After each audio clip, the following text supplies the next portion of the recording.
In the years following Jeffrey Epstein's death, one question refused to disappear. Where are the files? Governments promised transparency. Survivors demanded accountability. The public expected answers. Instead, what followed was one of the largest and most controversial document releases in modern legal history. These are known as the Epstein Files. In multiple phases, the U.S. Department of Justice released massive collections of records tied to Epstein's investigations.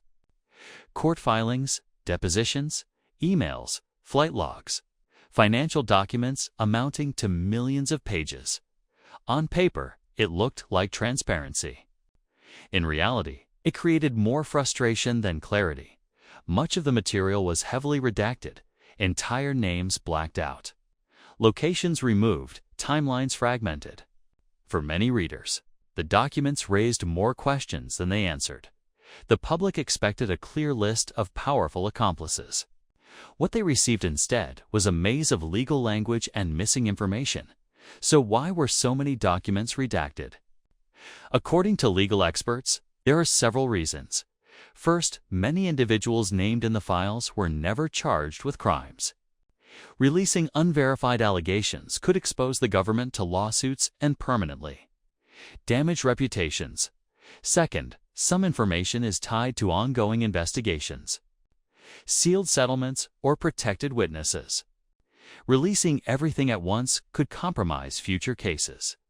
Third, national security concerns were cited in limited areas, especially where international travel, foreign contacts, or intelligence overlaps appeared. But for the public, these explanations felt insufficient. Epstein's case was never just a criminal investigation. It became a global symbol of elite power and systemic failure. When powerful names appeared, even in redacted form, trust eroded further. Social media exploded with theories. Every blacked-out name became a suspect. Every delay fueled speculation. Why release the files at all if so much would remain hidden? Legal scholars explain that courts often balance the right to public access with the right to due process. In high-profile cases, full disclosure is rarely immediate. Sometimes it takes decades. Some files are only unsealed after all related civil litigation ends. Others require judicial review, page by page. This is why the Epstein files continue to emerge slowly, not as a single reveal, but as fragments over time. Still, the impact has been global. Governments were pressured to review flight records. Institutions faced renewed scrutiny, and survivors found renewed attention even if justice remained incomplete. For many victims, document releases are not about curiosity.